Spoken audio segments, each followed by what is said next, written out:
will you go out with me? Just a week after meeting him, he confessed his feelings on the first day we hung out together. Caught off guard by his momentum, I said, yes. 1 year later, with no reason to break up, he proposed. I'll protect you for the rest of my life. Will you marry me? It was such a joyful phrase, but in retrospect, given his profession, he might have been accustomed to saying it. My name is Melissa. I am a 30-year-old office worker. My fiancé Sam is a police officer, 2 years my senior at 32. We met at an event for a hobby we both share.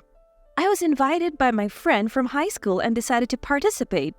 As I approached my 30s, I began to think about marriage, but without any romantic prospects. I joined the event a year ago just because I was invited. I wasn't particularly hopeful, but Sam, who I met there, seemed to take a liking to me for some reason, so we started seeing each other. A week later, we went out to dinner, and that's when he confessed his feelings. He's a police officer, apparently from a long line of them. I don't know anyone in law enforcement, so I knew nothing about that world. But as a fan of TV dramas, I had a vague image of it being quite cool. The proposal came just the other day. There were times when Sam's work kept him too busy to see me, but I thought I could stay with this man. Melissa was just my type.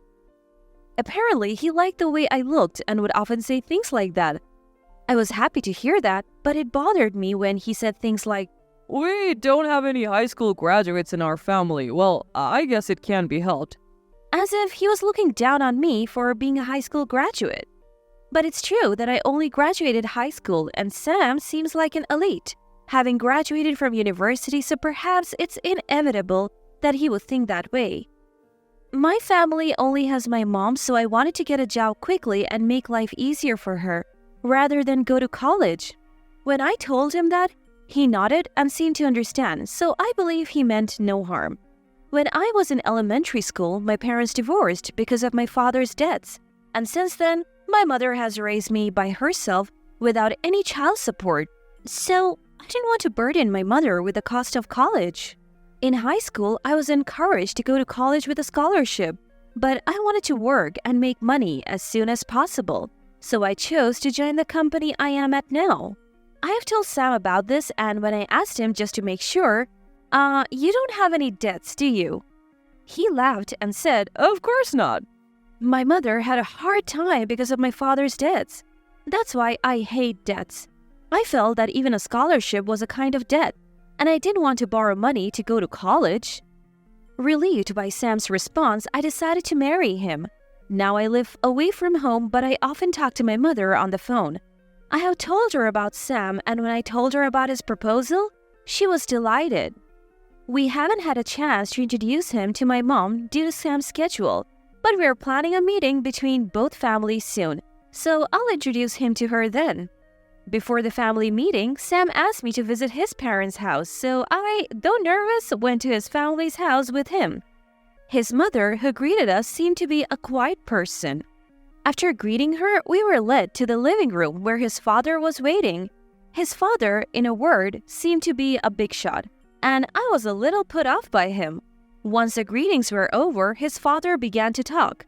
Being a police officer himself, we had to listen for a long time to his stories about the cases he had solved.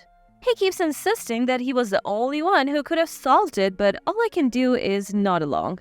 The tea that my mother-in-law prepared is growing cold, and I can't even find the right moment to eat the sweets in front of me. Looking at the clock, I'm shocked to find that only 20 minutes have passed. Time seems to be crawling at an astonishingly slow pace. That just goes to show how boring my father-in-law's stories are. Sam, sitting next to me, seems satisfied, sipping his tea and munching on his snacks. And even more, he's asking my mother-in-law for a second cup of tea.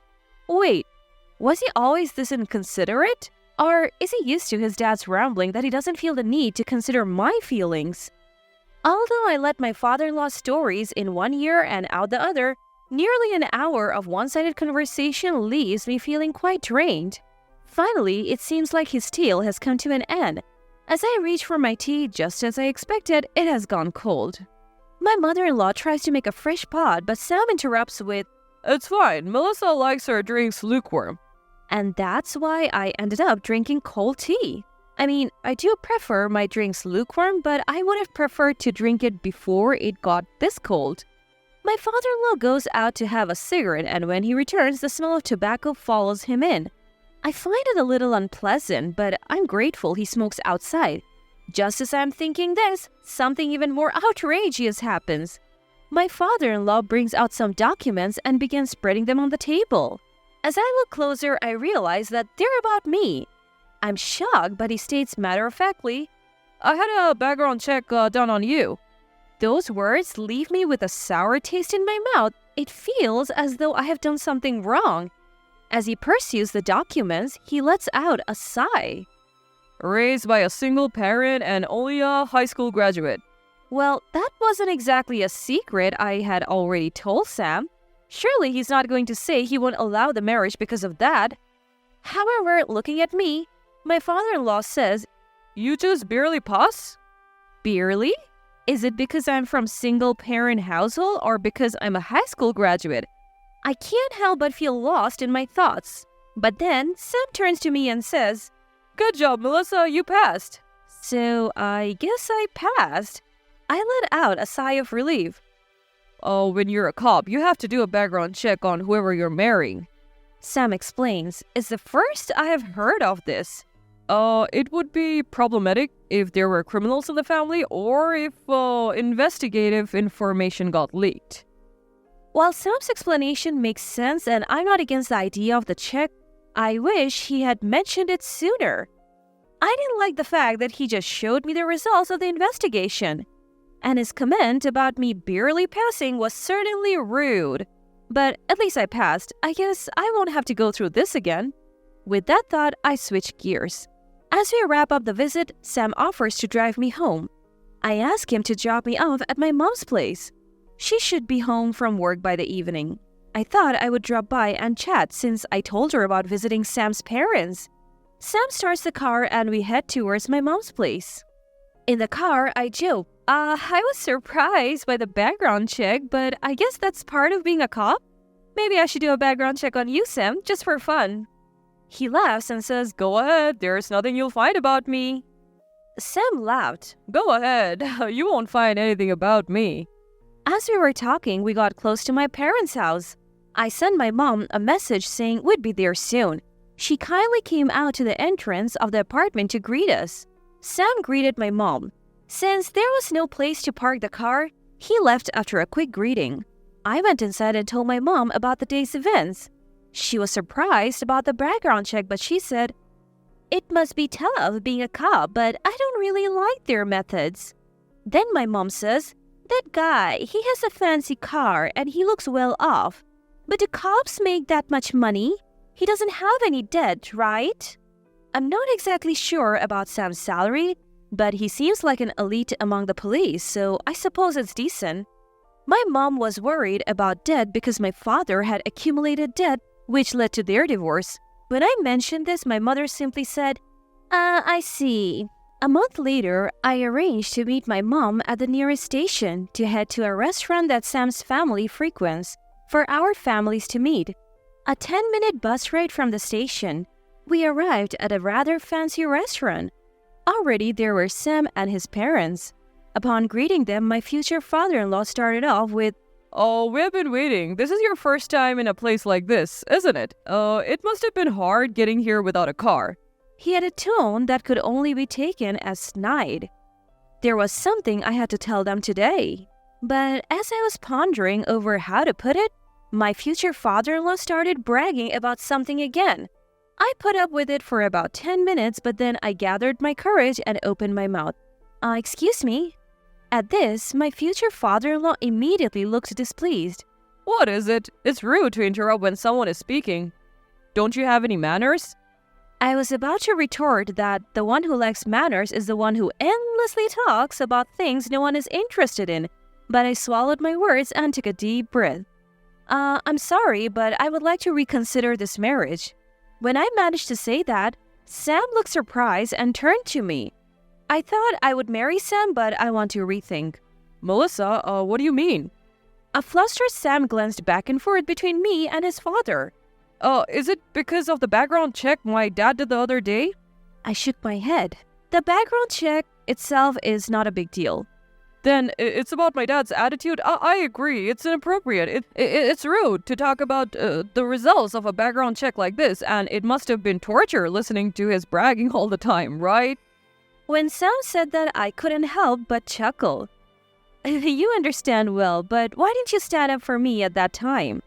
At this, Sam seemed at a loss for words. His father was glaring at Sam in silence. That's part of it, but that's not the main issue. Sam, you lied to me.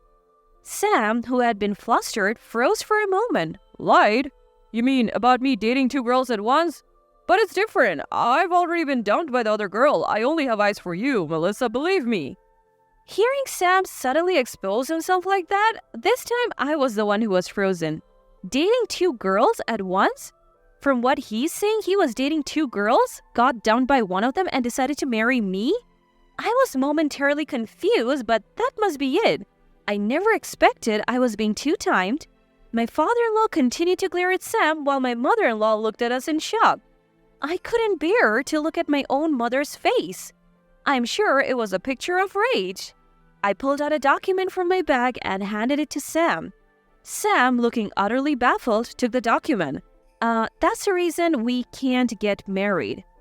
As I said that and tried to leave the restaurant with my mother, my father-in-law started shouting angrily. Wait a minute, what's going on? Are you making fun of my son? We could sue you for unilaterally calling off the engagement, but you couldn't pay the compensation. We have given our blessing to this marriage because Sam likes you despite you being a high school graduate and raised by a single parent. What's your problem? You're incredibly rude. Is this how you were raised? The words ignited my anger. I was about to retort when my mother stopped me. Excuse me, but this isn't a unilateral cancellation of the engagement, and I would appreciate it if you stopped ridiculing my daughter. When my mother spoke so clearly, my father-in-law looked taken aback. Next to him, Sam opened the document I had given him. My mother-in-law also peered in, and her face turned pale. My father-in-law, however, continued to yell at me. What's this document? If you're marrying into a distinguished family like ours, you should be able to tolerate a little bit of 2-timing. If you have a problem, speak up. I had just found out about the 2-timing here, but that wasn't the reason I had mentioned. Does this man not listen to what people say? Moreover, I don't want to become a daughter-in-law to a person who can proudly call himself a member of a distinguished family. This is a restaurant and the customers around us have been steering for a while. I want to leave as soon as possible because it's embarrassing, even though I'm never coming here again. But it seems like I can't leave unless I explain. I speak up, calm but firmly. I thought it would be inappropriate to say it here with everyone watching, so I was just going to hand over the document, but it seems that won't suffice. Backing me up, my mother says, "We have done some research too and found out something we simply cannot overlook." Taking a deep breath, I started to speak. The lie I mentioned is about debt. He told me he had no debt, but it seems he has been in debt many times. Whenever he's in trouble, he runs to you, father-in-law, for help. And he was also in debt during our relationship, which gives me reason to reconsider the marriage. I thought that would finally silence my father-in-law and let us leave, but now it seemed to be a matter of pride for him as he shouted back, Be quiet. If you're going to marry, you have to tolerate at least that much. "So I'm not getting married," I replied with a sigh, and then an unexpected voice chimed in. It was my mother-in-law who had been silent until now. "Enough is enough. I told you not to pay off Sam's debts because I wanted him to break the habit, but you did it again, didn't you? And it's embarrassing to call ourselves a distinguished family when you're not even married yet. Melissa, your mother, I deeply apologize for my husband and son's rudeness. I'll contact you again at a later date." With that, my mother and I left the restaurant. On the way home, I asked my mother, Mom, why did you say we should investigate?" My mother laughed and said, "Maybe it's a woman's intuition." When she first saw Sam, who had driven me home recently, she had a hunch. I didn't understand it at all, but she didn't want me to experience the same thing. So she requested the investigation, thinking that it would be fine if there was nothing. My mother's intuition was spot on. The background check results arrived last night, and I found myself reading them at the nearest station to where Mom and I were meeting today. I didn't have time to cancel our dinner, so that's how it happened. I can't say I hate Sam yet, but I do despise my father-in-law. I don't want to marry Sam so much that I'm willing to put up with his father. When I got home, I got a call from Sam. He was saying, I had plans to pay it back. It's not a problem, right? but even if he has plans to pay it back, I can't marry someone who borrows money so casually. Besides, he lied about not having any debts, and on top of that, he was two-timing me. That's when it hit me. Wait, I don't want to marry this man anymore, not even a bit. Once I realized that, there was nothing to worry about. So let's break up. Goodbye. And with that, I hung up on him. The next day, I got a call from an unknown number. It was my mother-in-law. She apologized to me and my mom, and then dropped a bombshell. She was getting a divorce. She also said she could introduce me to a lawyer if I wanted to claim damages for the broken engagement. Given that he lied and cheated on me, I decided to claim damages after some thought. My mother-in-law, who apparently had evidence of her husband's infidelity, got a hefty sum in alimony and divorced him. I claimed damages for the broken engagement from Sam. Apparently, he was two-timing me right up until he proposed, so I received a decent amount. When I told my friends who I met Sam with about this, the news spread, and one by one, Sam's friends started to distance themselves from him. According to my mother-in-law, the rumors about the two of them have spread at work, and the arrogant father-in-law is finding it hard to show his face. Sam apparently has no place at work either. Thanks to my mom, I was saved from marrying such a man. I am grateful to her, both in the past and now. We are planning a vacation, just the two of us, sometime soon.